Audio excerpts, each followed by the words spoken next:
Baik, assalamualaikum warahmatullahi wabarakatuh. Kembali lagi bersama kami Ladang Batur Entertain yang akan memberikan soal dan juga pembahasan singkat P3K berkaitan kompetensi manajer bagian yang kedua.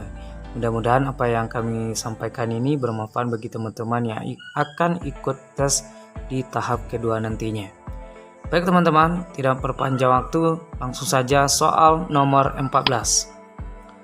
Suatu hari saya mendapatkan tugas yang sepele. Sikap saya adalah A. Marah karena kemampuan saya dianggap rendah, B. Sedih karena saya merasa tidak dianggap oleh perusahaan, C. Melimpahkan tugas tersebut pada rekan lain yang kompetensinya lebih tepat, D. Segera menyelesaikan tugas dengan sepenuh hati.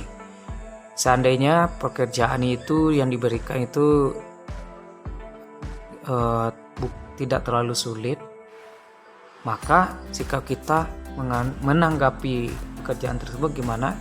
Jawaban yang tepat adalah yang D. Kenapa yang D?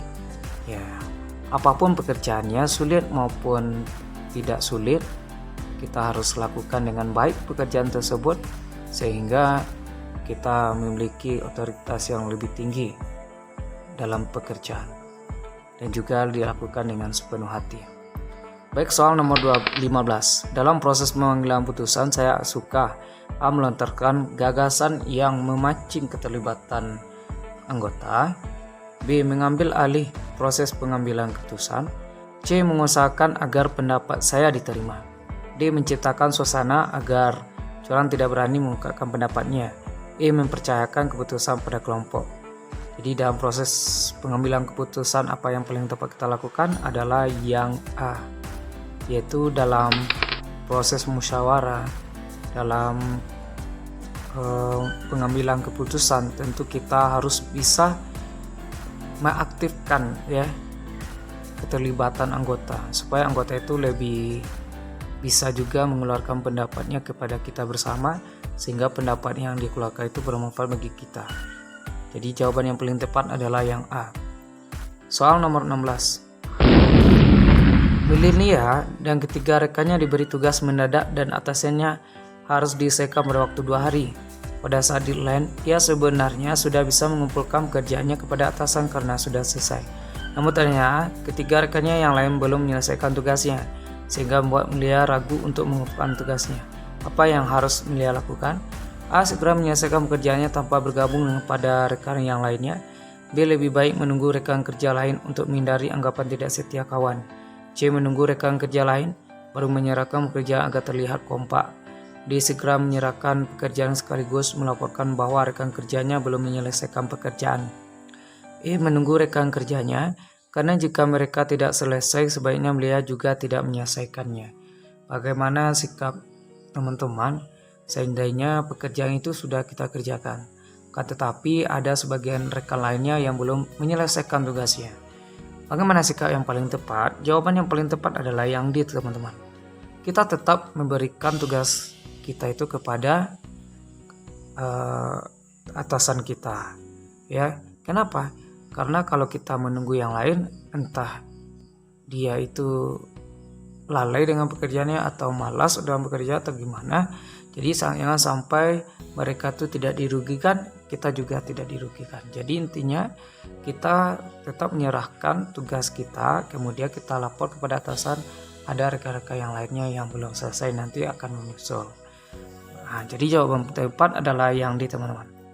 Oke, soal nomor 17. Suatu hari, atasan Anda harus meninggalkan kantor lebih awal karena ada urusan mendadak dan Anda diminta untuk mengawasi pegawai yang lain karena atasan Anda mendapat laporan bahwa banyak karyawan sering terlambat dan pulang kantor lebih cepat. Saat atasan Anda pergi ternyata Anda menemui 2 pegawai datang terlambat dan 3 orang pulang lebih awal. Apa yang dilakukan untuk mengatasi pegawai yang tidak disiplin tersebut? A. Menegur karyawan yang tidak disiplin tersebut sesuai kewenangan yang diberikan oleh atasan.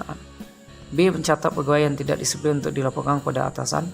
C. Mengingatkan secara tidak formal kepada pegawai yang tidak disiplin.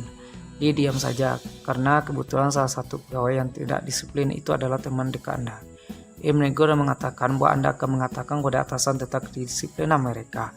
Jadi langkah awal gimana teman-teman seandainya kita diberi amanah oleh atasan supaya teman-teman lainnya itu tidak ada rasa datang terlambat dan juga pulang cepat. Jadi yang paling tepat langkah awal yang kita lakukan adalah yang A, teman. Kenapa? Karena kita harus dulu menegur karyawan. Dengan teguran yang kita berikan, mudah-mudahan teman yang lain itu bisa mengikuti aturan yang ada di tempat pekerjaan kita. Sebenarnya sudah beberapa kali tidak bisa ditegur, baru dicatat, kemudian baru dilaporkan kepada atasan kita. Baik, soal nomor 18. Terkait pada suatu kesanggupan melakukan hal tertentu, pada umumnya saya akan A. dalam waktu yang sama melakukan berbagai kegiatan, B. hanya melakukan kegiatan yang relevan dengan kegiatan utama maksudnya, C. melakukan kegiatan lain sekedar sebagai saingan, D. lebih banyak melakukan kegiatan lain yang baru, E. menolak kegiatan lain sebelum tugas terselesaikan. Jadi yang tepat ya sesuai dengan kesanggupan adalah yang E. menolak kegiatan lain sebelum tugas terselesaikan. Jadi tugas utama atau yang pokok kita kerjakan terlebih dahulu, baru tugas yang lainnya baru kita kerjakan. Oke, lanjut soal nomor 19. Anda dan tim diberikan tugas baru oleh pimpinan. Namun semua anggota tim belum memahami maksud dan cara mengerjakan tugas baru tersebut. Jika Anda, A. saya yakin bahwa para anggota tim juga dapat belajar sendiri untuk memahami cara menyelesaikan tugas baru itu.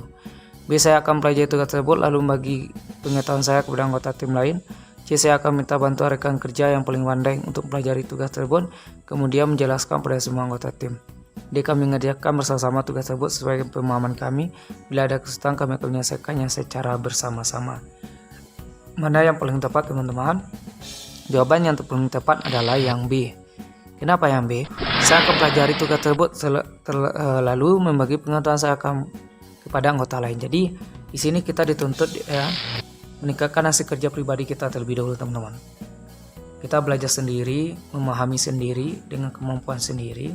Seandainya nanti sudah bisa kita pahami, baru kita sampaikan kepada rekan-rekan yang membutuhkan materi atau pembelajaran tersebut. Oke, lanjut nomor 20. Respon saya ketika dihadapkan dengan perubahan yang mendadak. A. bingung bagaimana harus bersikap. B. penuh harapan akan perubahan. C. tertekan karena cemas akan dampak yang akan terjadi. D. pesimis karena tidak dilibatkan dari awal proses. E. berhati memetakan dampak politis perubahan. Bagaimana perubahan itu mendadak. Contohnya teknologi yang modern, kemudian kita belum memahami apa yang kita lakukan. Perubahan itu kita terima dengan yang B, itu dengan harapan akan adanya perubahan. Itu harapan kita ya. Oke, lanjut soal nomor 21. Suatu ketika ada masalah yang terjadi di rumah. Anda masuk kerja dengan suasana hati yang kurang baik. Apa yang Anda lakukan selanjutnya? A. bercerita mengenai masalah saya pada rekan kerja. B. bekerja dengan bermalas-malasan. C. beristirahat lebih lama agar suasana hati dapat membaik. D. tetap bekerja seperti biasa. E. pulang lebih cepat agar tidak semakin stres. Jawaban paling tepat adalah yang D. Kenapa yang D, teman-teman? Tetap bekerja seperti biasa. Jangan masalah yang terjadi di rumah kita bawa ke tempat kerjaan. Memang betul sulit untuk kita lupakan atau kita hilangkan permasalahan tersebut. Akan tapi kita berusaha juga kalau bekerja itu bekerja seperti biasa ya. Jadi kita usahakan melakukan hal yang tersebut dengan baik ya. Jadi kita bina-bina dulu masalah tersebut, jangan sampai dibawa ke tempat pekerjaan kita. Selanjutnya soal nomor 22, teman-teman. Anda adalah seorang anggota dari sebuah organisasi yang memiliki aturan bahwa setiap anggotanya dilarang untuk menggunakan fasilitas organisasi tanpa izin. Suatu ketika, karena suatu alasan Anda melanggar peraturan tersebut dan mendapat teguran. Jika Anda adalah memberi alasan yang dapat diterima mengapa saya melanggar peraturan tersebut.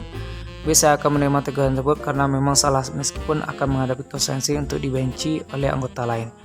C. menemui ketua organisasi sebelum mendapat teguran. D. menunggu dipanggil dan mempersiapkan jawaban yang akan diberikan. E. pasrah akan hasil yang akan diterima. Bagaimana seandainya kita khilaf lah dalam menggunakan fasilitas tanpa izin. Di sikap kita itu adalah yang B. Kenapa? Kita harus menerima teguran tersebut dan kita juga menanggung risiko sendiri terhadap apa yang akan menimpa kita. Oke, soal nomor 23. Manusia tidak luput dari kesalahan. Suatu waktu, Anda di dalam tim terlibat dengan kasus penyelenggaraan anggaran yang sebenarnya tidak diketahui oleh siapapun, termasuk pimpinan tim. Apa yang harus tim Anda lakukan? A. Menjaga kerahasiaan antar anggota tim karena tidak ada yang tahu. B. Saya pura-pura tidak tahu. C. Mengakui kesalahan kepada pimpinan dan berjanji tidak melakukannya lagi. D. Melenyapkan bukti dan bekerja seperti biasa. E. Meminta pimpinan untuk mengevaluasi anggaran yang menyuruh. Jadi jawaban yang paling tepat adalah yang C. Ini sudah kita bahas di soal-soal yang sebelumnya teman-teman ya. Jadi kita juga mengakui kesalahan kepada pimpinan dan berjanji tidak melakukannya lagi. Soal nomor 24. Apakah Anda menunjukkan inisiatif dan berusaha untuk mengejar prestasi kinerja? A. Saya selalu menunjukkan inisiatif dan bekerja. B. Terkadang jika saya terpikir ide. C. Tergantung mood dan saya jarang menunjukkan inisiatif. D. Saya selalu berargumen dan memberikan tanggapan sebaik mungkin. Jawaban yang paling tepat adalah yang A. Kenapa yang A? Tentu kita harus berusaha ya, semangat dalam beraktivitas dan memberikan inisiatif terbaik dalam bekerja supaya pekerjaan atau tempat kerja itu lebih maju.